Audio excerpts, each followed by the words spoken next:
Welcome to Study Aspire. Today we will study class 10 Civics chapter first Power Sharing. Power sharing से आप क्या समझते हैं? देखो वर्ड बोल रहा है पावर शेयरिंग, मतलब पावर का शेयर करना या होना. Power sharing means the distribution of power among the organs of the government such as legislature, executive and judiciary. Power sharing का मतलब होता है पावर का डिस्ट्रीब्यूशन किसके बीच में? Organs of the government. ठीक है, कौन कौन से आते हैं इसके अंदर? Legislature, executive and judiciary. देखो पावर शेयरिंग बहुत ज्यादा इंपॉर्टेंट है. अब क्यों इंपॉर्टेंट है? अगर हमें डेमोक्रेसी चाहिए, डेमोक्रेसी क्या कहता है? Democracy means equal treatment, equal power. तो जब इक्वल पावर होंगी सबके पास तो डेमोक्रेसी होगी. लेकिन अगर पावर किसी एक बंदे के पास होगी तो उसका वो मिसयूज कर सकता है, उसका ये हमारे डिसएडवांटेज है. लेकिन पावर शेयरिंग का means distribution of power among the organs of the government. अब हम पावर शेयरिंग चैप्टर में दो केस पढ़ेंगे. First is case of Belgium, second is case of Sri Lanka. अब हम इसमें दो केस पढ़ेंगे, case of Belgium and case of Sri Lanka. पहले बात करते हैं स्टोरी ऑफ बेल्जियम. ठीक है, case of Belgium. Belgium is a small country in Europe. Belgium क्या है? एक कंट्री है यूरोप के अंदर, which has a population of a little 1 crore. जिसकी पॉपुलेशन कितनी है? 1 करोड़ से ज्यादा. Ethnic composition of Belgium. अब बात करते हैं एथनिक कॉम्पोजिशन क्या है. पहले मैं आपको बता देती हूँ एथनिक कॉम्पोजिशन कहते किसे हैं. जैसे हम इस एरिया में रहते हैं तो हर तरह के लोग रहते हैं, हर तरह के कास्ट के लोग रहते हैं और हर तरह की लैंग्वेज बोलते हैं. ठीक है, जैसे कोई चेन्नई से यहाँ पे आके रह रहा है तो वो अलग अपनी लैंग्वेज बोल रहा है, या फिर कोई हिंदू है तो अपनी लैंग्वेज बोल रहा है, कोई उर्दू में आया तो उर्दू लैंग्वेज बोल रहा है. तो अलग अलग लैंग्वेजेस बोलते हैं अलग अलग के कास्ट के लोग. तो ऐसे ही अब इतने कॉम्पोजिशन हम देखते हैं बेल्जियम का.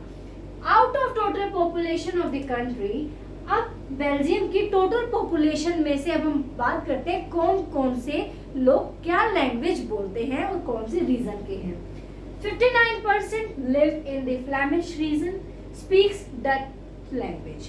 ठीक है, 59% लोग फ्लैमिश रीजन में रहते हैं और डच लैंग्वेज बोलते हैं. ठीक है, 40% live in the Wallonia region, speak French. 40% जो लोग हैं वो रहते हैं वेलोनिया रीजन में, ध्यान रखना वेलोनिया रीजन में, और बोलते हैं फ्रेंच. ठीक है, बाकी 1% लोग कौन है? बेल्जियंस. ठीक है, ध्यान रखना एथनिक कॉम्पोजिशन बेल्जियम का क्या है? 59% फ्लैमिश रीजन में रहते हैं जो कि डच लैंग्वेज बोलते हैं. 40% लोग रहते हैं वेलोनिया में जो कि फ्रेंच बोलते हैं, और 1% लोग हैं बेल्जियंस. इन बेल्जियंस कैपिटल ब्रुसेल्स. जो बेल्जियम की कैपिटल वो है कौन है? ब्रुसेल्स. 80% जो लोग हैं वहां पे बोलते हैं फ्रेंच और 20% बोलते हैं डच स्पीकिंग. ठीक है, ध्यान रखना 80% क्या बोलते हैं? फ्रेंच बोलते हैं बेल्जियम की कैपिटल में जो है ब्रुसेल्स, और 20% बोलते हैं Dutch language. The minority French speaking community was relatively rich and powerful. देखो जब फ्रेंच जो स्पीकिंग लोग थे ना वो थे ज्यादा और डच स्पीकिंग लोग थे वो कम थे. तो रिच और पावरफुल थी जो फ्रेंच लोग ज्यादा बोलते थे. ठीक है, उनकी कम्युनिटी ज्यादा रिच और पावरफुल थी. They get benefit of education and economic development. अब जो फ्रेंच लोग ज्यादा बोलते थे, 80% लोग फ्रेंच बोलते थे, तो उनको एक बेनिफिट था कि उनकी एजुकेशन बहुत अच्छी थी और इकोनॉमिक डेवलपमेंट बहुत ज्यादा अच्छा था. अब देखो पहला केस जो हमने पढ़ा वो पढ़ा बेल्जियम का. अब हम पढ़ेंगे श्रीलंका का.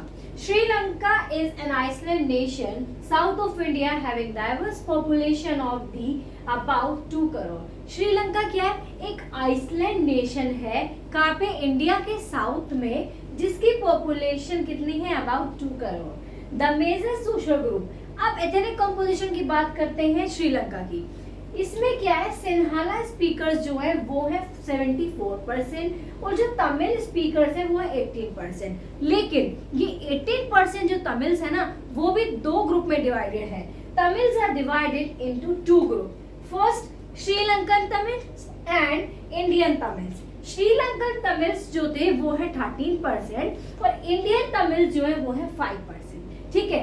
अब देखो श्रीलंकन तमिल्स हम क्यों कह रहे हैं, Sri Lankan Tamils 13% Tamil natives of the country, means वो वहीं के रहने वाले थे और वहीं पे वो ये तमिल बोलते थे, ठीक है। और अब बात करते हैं इंडियन तमिल्स। अब इंडियन तमिल्स हम क्यों कह रहे हैं, came from India during colonial period as plantation worker.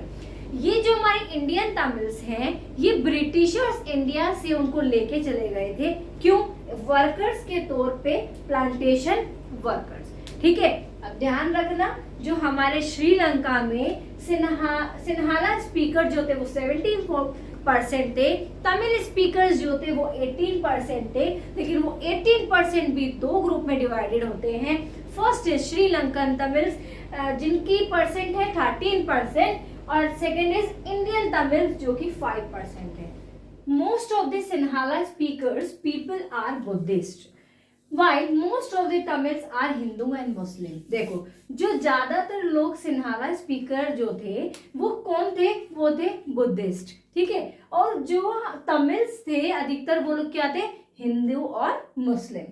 There are about 7% Christians who are both Tamil and Sinhala। और 7% जो थे वो क्रिश्चियन भी थे जो कि कौन थे, तमिल्स और सिन्हाला जो दोनों लैंग्वेज बोलते थे। मेजोरिटेरियनिज्म इन श्रीलंका, मेजोरिटेरियनिज्म क्या होता है, a belief that majority community should rule the country the way they want. देखो मेजोरिटेरियनिज्म का मतलब होता है कि एक मेजोरिटी के लोग जो है वो बहुत ज्यादा है, ठीक है, जो कि श्रीलंका में था। सिन्हाला स्पीकर्स जो थे वो 74% थे, ठीक है। तो मेजोरिटी किसकी हुई, सिन्हाला स्पीकर्स की। तो श्रीलंका का कहना था उनकी मेजोरिटी श्रीलंका में क्या किसकी थी, सिन्हाला स्पीकर्स की, ठीक है। अगर मेजोरिटी की तो उनका कहना था कि मेजोरिटी हमारी सिन्हाला की है तो हमारा जो मन चाहेगा हम वो करेंगे, हम सिर्फ सिन्हाला स्पीकर्स को ही सपोर्ट करेंगे। Sri Lanka emerged as an independent country in 1948। Sinhala community dominated the government। देखो सिन्हाला स्पीकर श्रीलंका को इंडिपेंडेंस कब मिली, 1948 में। इंडिया की इंडिपेंडेंस से एक साल बाद श्रीलंका को इंडिपेंडेंस मिली 1948 में। The democratically elected government adopted a series of majoritarianism measures to establish Sinhala supremacy. अब देखो ये बोल रहे डेमोक्रेटिकली इलेक्टेड, अब जितने बंदे ज्यादा सपोर्ट करेंगे, जैसे वहां पे 74% मेजोरिटी किसकी थी, सिन्हाला स्पीकर्स की थी, तो लोग इतनी ज्यादा मेजोरिटी के होने के कारण सिन्हाला की एक अलग ही मेजोरिटी बन गई कि तमिल्स को इतना ज्यादा भाव नहीं दिया जा रहा था, ठीक है। अब वही बात है कि हमें पता है कि मेजोरिटी इस पार्टी की ज्यादा है तो हम उसी को वोट करेंगे, वही हमारी गवर्नमेंट बनेगी, ठीक है। Steps taken by the government. अब देखो अब गवर्नमेंट ने क्या स्टेप लिए।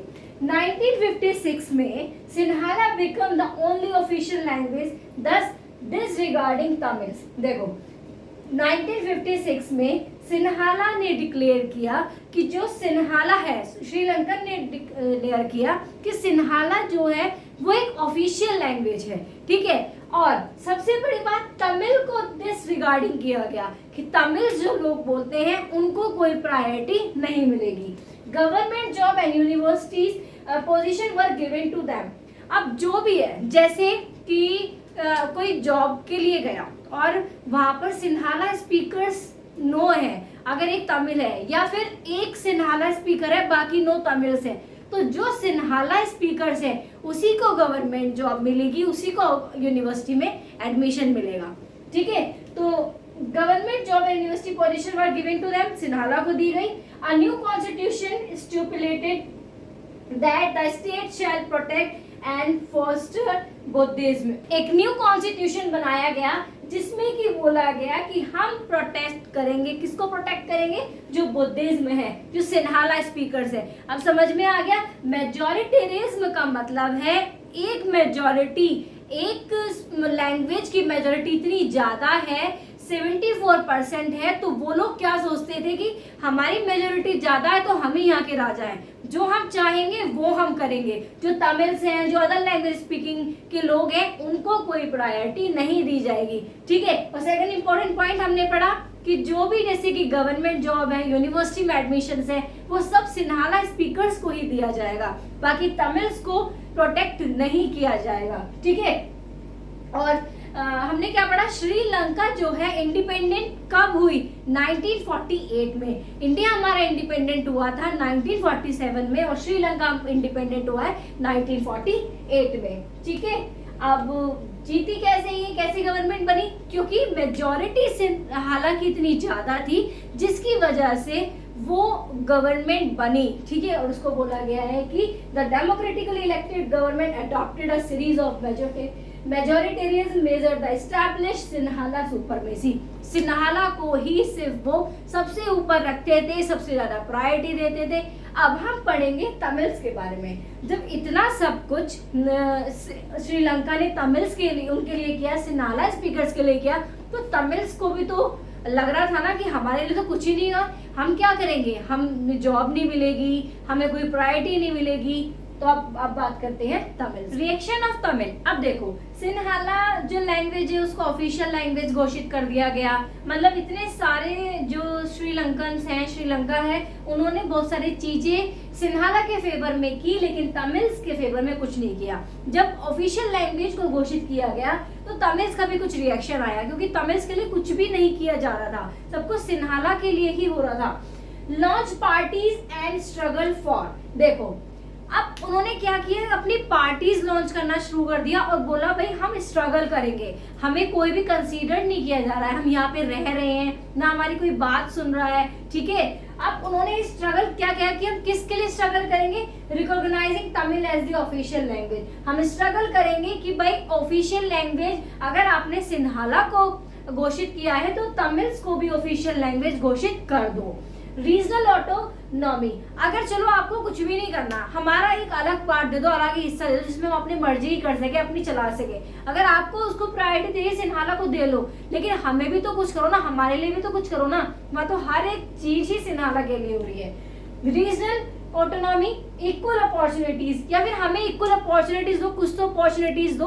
हम यहाँ पे रह रहे हैं फिर भी कोई फायदा नहीं है, हम क्या करें, ना हमें नौकरी मिलेगी, जब हम तो सिन्हाला के लिए ही है, नौकरियां सिन्हाला को मिलेगी, यूनिवर्सिटीज में, हर जगह। By the 1980s, several political parties organization were formed demanding an independent Tamil Elam मतलब state in the northern and eastern part of the Sri Lanka. Sri Lanka के नॉर्थन और ईस्टर्न पार्ट में जब 1980 में पार्टीज बनाई गई, ठीक है, पार्टीज ऑर्गेनाइज की गई, जिसमें कि उन्होंने डिमांड किया कि तमिल को भी इंडिपेंडेंट करो। ठीक है। Demanding an independent Tamil northern और ईस्टर्न श्रीलंका में। The demands of Tamil were not considered. This made feel like outsider. ठीक है। अब जो भी इनकी डिमांड्स थी, क्या डिमांड्स थी भाई, तमिल को भी ऑफिशियल लैंग्वेज कह दो, रीजनल ऑटोनॉमी दे दो, हमें इक्वल अपॉर्चुनिटीज दे दो, हमें कुछ तो हमारे लिए कर दो। ठीक है। कुछ भी नहीं कर रहे, लेकिन लास्ट में क्या हुआ, उनकी डिमांड को कंसीडर किया ही नहीं गया। वो सिन्हाला स्पीकर्स जो थे उनके लिए सब कुछ था, तो श्रीलंका ने कहा कि आप कुछ भी कर लो भाई, हम तो कुछ नहीं करेंगे तुम्हारे लिए, हम तो सिन्हाला को ही सब कुछ प्रायोरिटी देंगे, वही हमारी मेजॉरिटी है।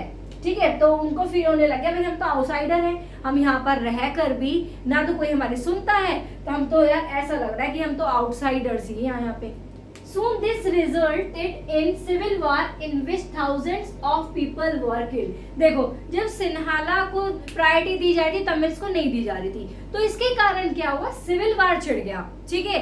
तो सिविल वार से देखो, किसी भी तरह अगर हम सिविल वार होता है तो वो दोनों ही पार्टीज के लिए नुकसान है, क्योंकि दोनों तरफ के लोग मरते हैं। ठीक है। तो सिविल वार से कभी किसी का भला नहीं हुआ। ठीक है। तो लेकिन श्रीलंका में क्या हुआ, सिविल वार छिड़ गया। बहुत सारा नुकसान होता है सिविल वार से। क्या होता है, देखो, एक तो मेंटल पीस होना चला जाता है, दूसरा लोग मर जाते हैं, इतने सारे लोग मर जाते हैं, इकोनॉमिक कंडीशन सारी हिल जाती है। ठीक है।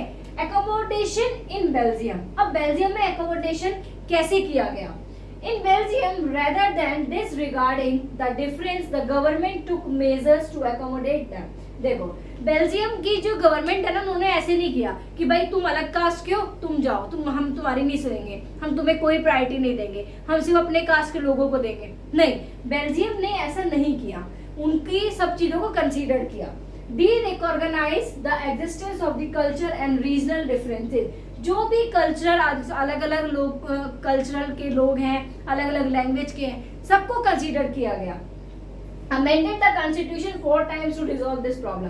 देखो ये प्रॉब्लम आ रही थी ना कि अलग अलग कास्ट के लोग हैं, अलग अलग लैंग्वेज स्पीक करते हैं, ठीक है, तो इस प्रॉब्लम जब तक सॉर्ट आउट नहीं हुई तब तक 4 बार अमेंड किया, मीन 4 बार चेंज किया कॉन्स्टिट्यूशन, कि जब तक पूरी तरह से प्रॉब्लम सॉल्व नहीं होगी, उन्होंने 4 बार चेंज किया, तब जाकर एक प्रॉब्लम सॉल्व हुई है। सबको कंसीडर किया गया, बोला गया कि चलो ठीक है, आपके कल्चर के लोग हैं, आप अपना डिसीजन लो और आप अपने तरह चलाओ, हमारा होगा हम अपने हिसाब से लेंगे, दूसरे कल्चर के लोग होंगे वो अपने उसके तरह से करेंगे, ठीक है।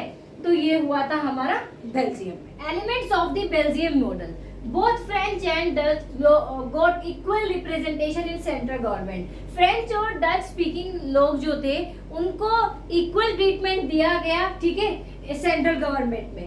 Many powers of the central government have been given to the state government, और बहुत सारी पावर्स स्टेट गवर्नमेंट को भी दी गई, ठीक है, जिससे और ज्यादा बेटर इम्प्लीमेंटेशन हो सके, इम्प्रूवमेंट हो सके।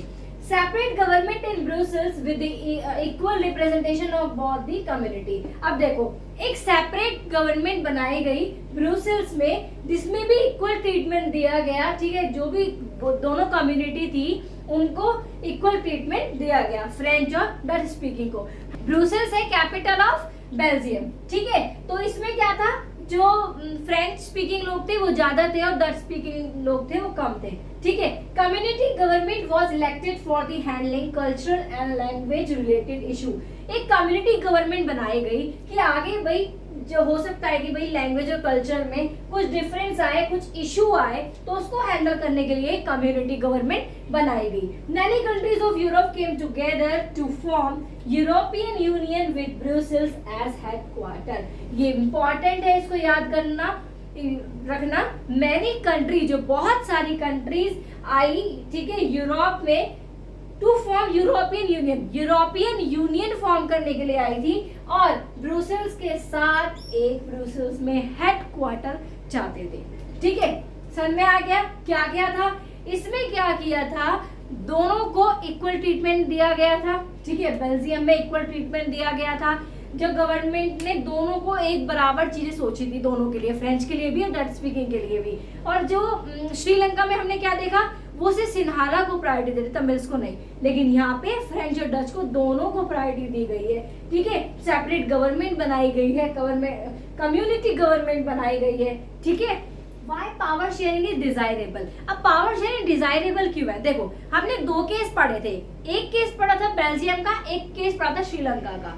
बेल्जियम में क्या था कि जो पावर शेयर दी गई थी, पावर शेयरिंग की थी, वो सबको इक्वल दी गई थी, ठीक है, इक्वली दोनों को माना गया था। जो भी अलग अलग लोग की लैंग्वेज स्पीक करते थे, जैसे कि फ्रेंच और डच, दोनों को इक्वल ट्रीटमेंट दिया गया, इक्वली उनको कंसीडर करके स्टेप्स लिए गए, गवर्नमेंट फॉर्म हुई, ठीक है। लेकिन श्रीलंका में क्या हुआ, भाई सिन्हाला मेजोरिटी है तो उन्होंने उन्हीं को कंसीडर किया, तमिल्स को नहीं किया, ठीक है। तो ये क्या हुआ, पावर शेयर नहीं की, उन्होंने बोला हमारे बंदे हैं, हमारी मेजोरिटी ज्यादा है, तो हम इन्हीं को सपोर्ट करेंगे, ठीक है। तो ये हमने 2 चीज देखी। पावर शेयरिंग से क्या होता है, power sharing is a good because it helps to reduce the possibility of conflict between social group. Power sharing अच्छी इसलिए है क्योंकि जो लोगों के बीच में सोशल ग्रुप्स में जो कॉन्फ्लिक्ट पैदा हो जाता है वो उससे नहीं होता है, ठीक है। जैसे श्रीलंका में क्या हुआ, तमिल्स और उनके बीच में कॉन्फ्लिक्ट हुआ ना, तमिल्स ने बोला हमारे को तो कुछ कंसीडर ही नहीं कर रहे हैं, हम यहाँ पे रह रहे हैं, फिर भी कोई सुनता नहीं है ना हमारे लिए कुछ हो रहा है, ठीक है। Power sharing is the very spirit of democracy.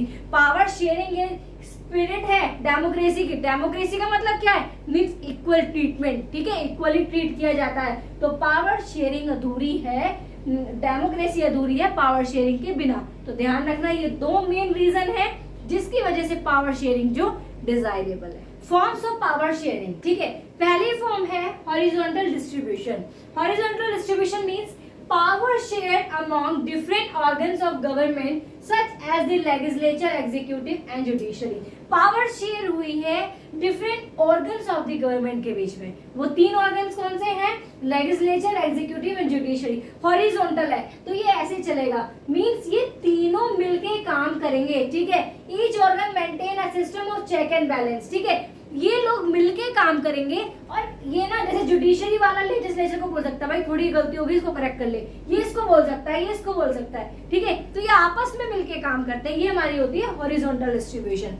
Vertical distribution में क्या होता है? Power can be shared among government at different level. इसमें अलग अलग लेवल्स पे पावर डिस्ट्रीब्यूट होती है। हॉरिजॉन्टल मींस ऐसे चलता है, जैसे central government, state government and local government.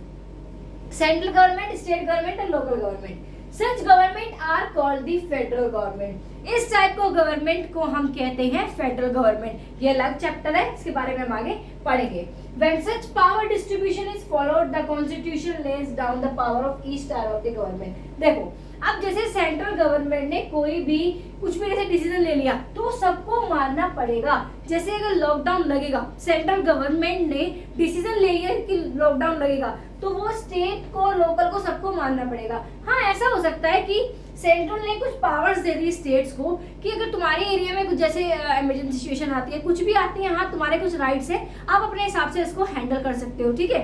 और स्टेट लोकल को दे सकता है कि आपके यहाँ कोई प्रॉब्लम आया तो उसके हिसाब से आप हैंडल कर सकते हो, ठीक है। तो ये हमारा ऐसे वर्टिकल चलता है। हॉरिजॉन्टल मींस ये लेजिस्लेचर, एग्जीक्यूटिव और जुडिशरी साथ मिलकर चलते हैं, ठीक है। ये कोई भी किसी को बोल सकता है, लेकिन लोकल एकदम सेंट्रल को नहीं बोल सकता, ठीक है। वर्टिकल में ऐसे चलता है जो लेवल्स ऑफ गवर्नमेंट है, state, central, state and local government. Third form of power sharing among different social group. Power is shared among linguistic, ethnic group. Empower socially weaker section doesn't make them feel alienated. देखो कि अब power share किसके बीच में है? कुछ social group के। देखो अलग अलग डिफरेंट कास्ट के लोग रहते हैं और अलग अलग लैंग्वेज बोलते हैं। तो जैसे कि एग्जांपल है इसका, communal government in Belgium. Belgium में कम्युनल गवर्नमेंट बनी थी जो कि सबका सोचती थी, कोई छोटा या बड़ा नहीं है, कोई अगर मेजोरिटी किसी की ज्यादा है किसी की कम है तो वो भी डिफरेंशिएट नहीं होगा। ऐसी पावर सोशल ग्रुप को मिलेगी, अलग अलग मिलेगी, ठीक है। तो उनको ऐसे फील नहीं होना चाहिए कि वो अलग है, वहां रहकर भी वो आउटसाइडर फील ना करें। Among political parties, pressure group and movements, interest group such as industrialist, farmer, trade, etc. जैसे कि इंडस्ट्रियलिस्ट है, उन्होंने अपने एक अलग बहुत सारी वर्कर्स है, ठीक है। अब मैं अगर कोई पावर बनाती हूँ, अगर मैं कोई डिसीजन लेती हूँ तो मुझे उनसे कंसीडर करना पड़ेगा, ठीक है। उनसे पूछना पड़ेगा कि हाँ चलो दोनों का फायदा हो, आपका भी फायदा हो और मेरा भी फायदा हो, ठीक है। वो भी ना नाराज हूँ, जो वो चाहती हूँ वो भी हो जाए और जो मैं चाहती हूँ वो भी हो जाए। ऐसी फार्मर और ट्रेडर्स में। Sharing of power among various movement group. Power किसमें शेयर हो रही है? बहुत सारे वेरियस मूवमेंट ग्रुप्स में, ठीक है।